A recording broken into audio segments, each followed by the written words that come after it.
नमस्ते, मैं हूं नितिन सुकीजा, एक अकेला इस शहर में। तो आप पूछेंगे किस शहर में? तो इससे पहले कि शुरू करें आज का सफर, जान लेते हैं एक नजर कुछ जरूरी बातों पर।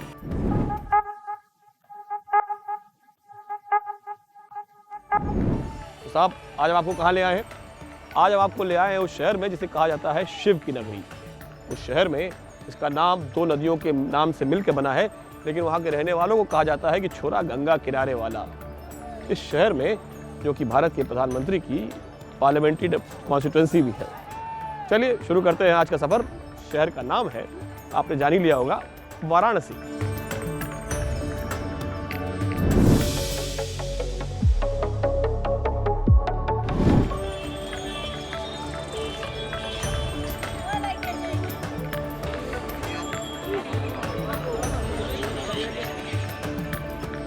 दुनिया की सबसे पुरानी जीवंत नगरी का हर आदमी के लिए अपना मायना है। हमने भी कोशिश की कि बनारस को अपनी नजर से देखें। हमें दिखा ये बनारस जो माथे पर चंदन लगाता है, जो आरती उतारता है। बनारस जो बुर्के में भी है और साड़ी में भी। बनारस अन्य जीवों के साथ सहजता से रहने में भी है। बनारस जो जीवन जीने की इच्छा भी है, और बनारस जो इस जीवन को सहजता से छोड़ने में भी है।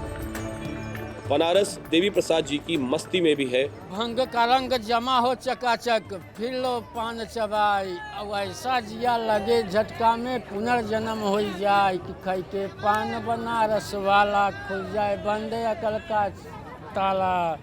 और मुश्ताक भाई की बांसुरी में भी है।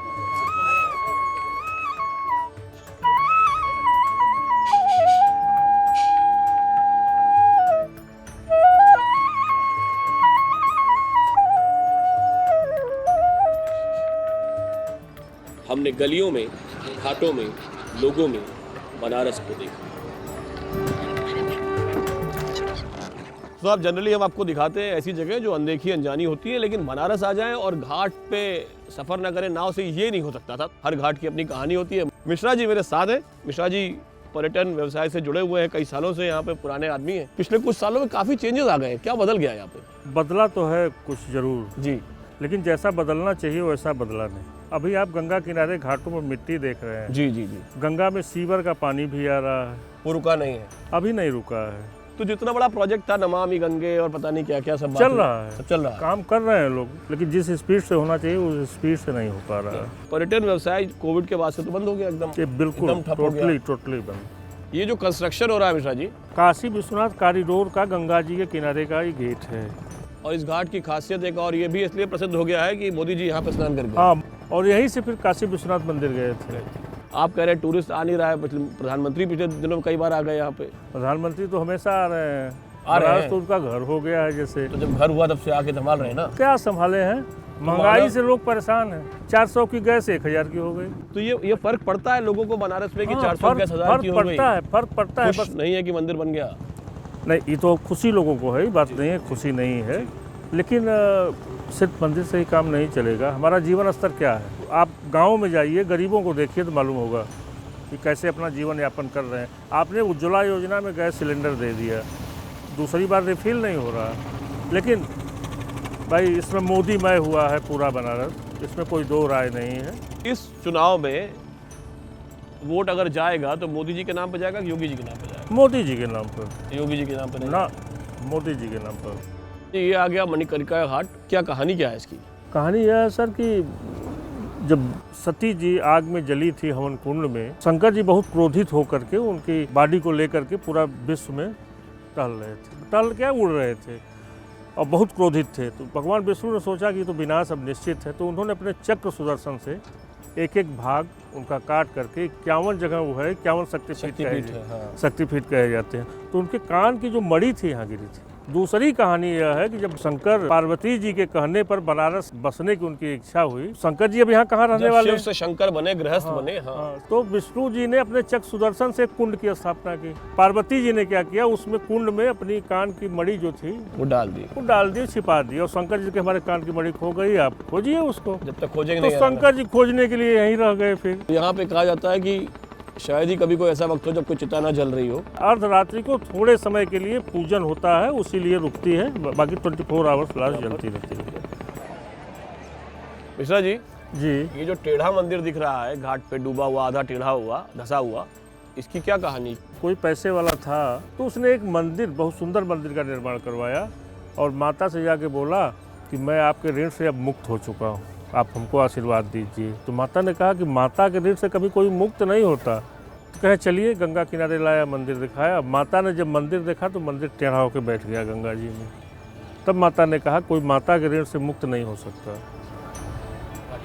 यह दशाश्वमेध घाट है, जिसे 10 अश्व का, अश्व मतलब घोड़ा, उनकी बलि हुई थी, यहीं पर अश्वमेध यज्ञ हुआ था। और भगवान शिव के स्वागत के लिए घाट ब्रह्मा जी ने बनवाया था। मुख्य घाट स्नान का यही है।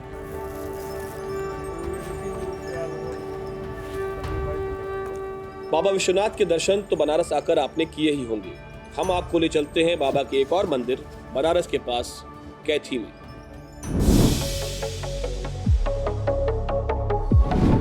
साहब, गंगा किनारे से आपको ले आए हैं उस जगह पे जहां गंगा मिलती है गोमती नदी से, गंगा और गोमती के संगम पर। इस जगह को कहते हैं मार्कंडेय महादेव। यहाँ पास में मंदिर है। कहते हैं कि राजा दशरथ ने भी श्रृंग ऋषि के साथ यहाँ पर पुत्र प्राप्ति के लिए यज्ञ किया था, तपस्या की थी, पूजा की थी, और तब उनके घर में राम, लक्ष्मण, भरत, शत्रुघ्न जैसे 4 होनहार पुत्र पैदा हुए थे। इसलिए आज भी लोग पुत्र प्राप्ति के लिए यहाँ पर आते हैं। पर एक और कहानी है मार्कंडेय महादेव की कि यमराज भी यहाँ से हार के चले गए थे।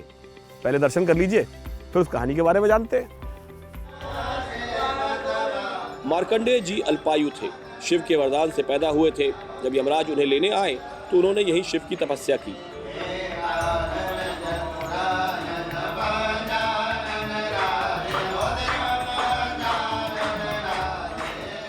मार्कंडेय जी अपने तपस्या में मिली, चंद्रशेखर चंद्रशेखर चंद्रशेखर पाहि मां, चंद्रशेखर चंद्रशेखर चंद्रशेखर रक्ष मां, चंद्रशेखर मां श्रीमम किम करिष्यति वै मम। चंद्रशेखर मीन्स भगवान शिव, वै मीन्स यमराज। हे भगवान शिव, मेरी यमराज से रक्षा करिए। भगवान उसी नीचे मिट्टी की पार्थलिंग थी, एक हाथ मार्कंडेय जी के ऊपर रखते हैं, दूसरे त्रिशूल तान देते हैं यमराज को मारने के लिए। यमराज हाथ जोड़ता है, कहता है प्रभु आपकी विधि के विधान से मैं इस बालक का प्राण लेने आया हूँ। भगवान शिव कहते हैं ये किसका दिया हुआ बालक है? यमराज तेरा, ब्रह्मा विष्णु का, और ये किसकी गणना से? सारे गणितज्ञ मार्कंडेय जी की गणना आयु को सुलझाने में लग जाते हैं। 12 वर्ष के ब्रह्मा जी, विष्णु जी, सब गणितज्ञ फेल हो जाते हैं। भगवान शिव ने एक छोटे से श्लोक बोलते हैं, चतुर्थ युगे सहस्राणी ब्राह्मण मुच्यते। जब 400,000 युग बीतता है तो ब्रह्मा का 1 दिन होता है, विष्णु का घंटा कटता है, भगवान शिव के लिए एक बार निमिष गिरती है, पलक गिरती है। आज तक वह दिन आया नहीं, यमराज हार कर यहाँ से वापस चला गया। इसी मान्यता पर लोग यहाँ सर झुकाए दर्शन के लिए आते हैं।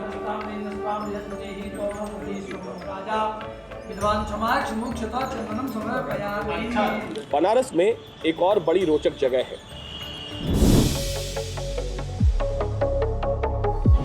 मंदिरों के शहर में एक मंदिर भारत माता का भी है। यहाँ जमीन पर भारतवर्ष का एक उभारदार नक्शा है। इसकी कल्पना बाबू शिव प्रसाद गुप्ता ने की थी और इसका उद्घाटन महात्मा गांधी ने 1936 में किया था। ये जो भू मानचित्र आप देख रहे हैं, भारत का नक्शा जो भारत माता मंदिर में बना हुआ है, अगर आप साइज के हिसाब से लगाएं, थोड़ा गणित लगाते हैं, तो ये मान लीजिए कि जो वस्तुतः जो हमारा देश है वो इससे कुछ 4,05,500 गुना ज्यादा बड़ा है। एक ऊंचाई चोटी जो है वो 1 इंच 2000 फीट के बराबर है और लंबाई चौड़ाई में 1 इंच 6.4 मील के बराबर है। इस रोचक मंदिर के बाद वक्त हो रहा था पेट पूजा का। ये खाने की थाली है, मारवाड़ी थाली है। बनारस में भूख लगे, किसी से आप पूछे कि खाना खाना है तो कहता है बनारस में खाना कोई खाता ही नहीं है, सब नाश्ता करते हैं। सुबह नाश्ता करते हैं, थोड़ी देर बाद फिर नाश्ता करते हैं, फिर नाश्ता करते हैं, फिर पूड़ी खाते हैं, कचौड़ी खाते हैं, जलेबी खाते हैं, मलाइयों खाते हैं। दिव्येंदु मुझे मिले, फाइनेंस प्रोफेशनल है, 2 साल से वर्क फ्रॉम होम के चक्कर में बनारस में रह रहे हैं। ये हमको लेके आए हैं दीना चाट भंडार के पीछे दीना मारवाड़ी भोजनालय में। तो जिसको नाश्ता ना करना हो और अपने इलाके खाना खाना हो वो यहाँ आ सकता है। तो आप चूँकि बनारस में एक तरह के यूथ के साथ काम करते हैं, मेरे घर में भी है, तो लोगों का एस्पिरेशन क्या है, मतलब यूथ चाहता क्या है देश में कि सरकार कैसी रहे? एक बहुत बड़ा तबका है जो पिछले 3-4 साल से ये हर साल एग्ज़ाम देता है ताकि उसको रेलवे का एग्ज़ाम दिया, बैंक्स का एग्ज़ाम दिया, एसएससी का एग्ज़ाम दिया या टीचर्स का एग्ज़ाम दिया। अब कोरोना के चलते काफ़ी घरों की हालत ख़राब हो गई, तो अब तो ये हालत हो गई है कि उनको काम करना ही है किसी भी हालत में। लेकिन अनफॉर्चुनेटली ऑन द ग्राउंड वो हो नहीं पा रहा। मैं जहाँ रहता हूँ वो काफ़ी बड़ी सोसाइटी है जिसमें 80% बैंकर्स हैं, स्पेशली PSU बैंकर्स। जो स्ट्राइक हुई 2 दिन की, तो काफ़ी लोगों से बात हुई, सबका यही कहना था कि अब उनके सिर पे खतरा मंडरा रहा है। कहने का इनका मतलब ये है जैसे कि इतनी बड़ी थाली में दाल है, कड़ी है, आलू की सब्जी है, पनीर है, मिक्स वेज है, चावल है और बहुत सारी रोटियां। अब मुझे 4-5 रोटियां दे दी गई हैं जिनकी मुझे आवश्यकता नहीं है और मुझे वो नहीं दिया गया है जिसकी मुझे आवश्यकता है। बात बनारस की हो और मन में कबीर ना आए, ये हो नहीं सकता। तो हम पहुंच गए कबीर चौरा।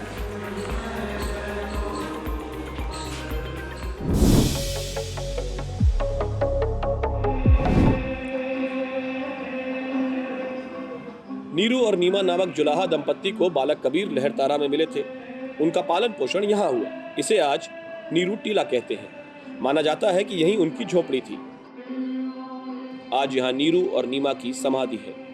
कहते हैं इसी जगह से कबीर ने अपना संदेश देना शुरू किया था। कबीर साहब की झोपड़ी यहाँ पे थी। आज एक म्यूजियम टाइप का कुछ आधुनिक सा एक स्ट्रक्चर यहाँ पर है, लेकिन कहते हैं कि जब वो यहाँ पर सत्संग करते थे, लोगों से बात करते थे, तो पास ही में एक कसाई रहता था जो जब सत्संग के वक्त पे वो बकरे वगैरह काट करके यहाँ टांग देता था। तो उससे उनके भक्तों को समस्या हुई। कबीर साहब ने कहा भाई पड़ोसी है, वो अपना काम कर रहा है, उसको करने दिया जाए।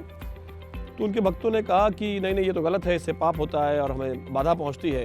तो कबीर के मुँह से उद्गार निकले कि कबीर तेरी झोपड़ी गलकट्टों के पास, जो करेगा सो भरेगा, तू क्यों होत उदास। फिर भक्तों ने पास ही थोड़ी दूर पर एक अलग परिसर में एक चबूतरे का निर्माण किया। वो कबीर चबूतरा कहलाया। वहाँ पे वो उपदेश देते थे। कालांतर में वो जगह कबीर चौरा कहलाई और दुनिया भर में इस नाम से फेमस हुई। आज यहाँ पर कबीर चौरा में कबीर साहब का एक मंदिर है। कबीर चौरा मठ मूलगादी में आज एक आश्रम है। कबीर साहब का मंदिर है जहाँ कहा जाता है कि उनकी पादुका रखी हुई है। पास ही एक पुराना कुआं है। ये भी कहा जाता है कि ये कुआं भी कबीर के समय से ही यहाँ है। भाई बनारस के सफर में हमने एक बात जानी कि बनारस में लोग अहंकार छोड़ देते हैं। बनारस बड़ों बड़ों के अहंकार को तोड़ देता है। लोग अपने अहम को, मैं को गंगा में बहा देते हैं। और चूंकि कबीर की साधना स्थली भी यही थी, उनकी कर्मस्थली यही थी, यही उन्होंने ज्ञान दिया, सत्संग किया। वो भी यही कहते थे कि अहंकार को छोड़ देना चाहिए, मैं को छोड़ देना चाहिए। कबीर की कुछ पंक्तियों के साथ आपसे विदा लेते हैं। कबीरा खड़ा बाजार में लिए लुकाटी हाथ, जो घर फूके आप लोग चलो हमारे साथ।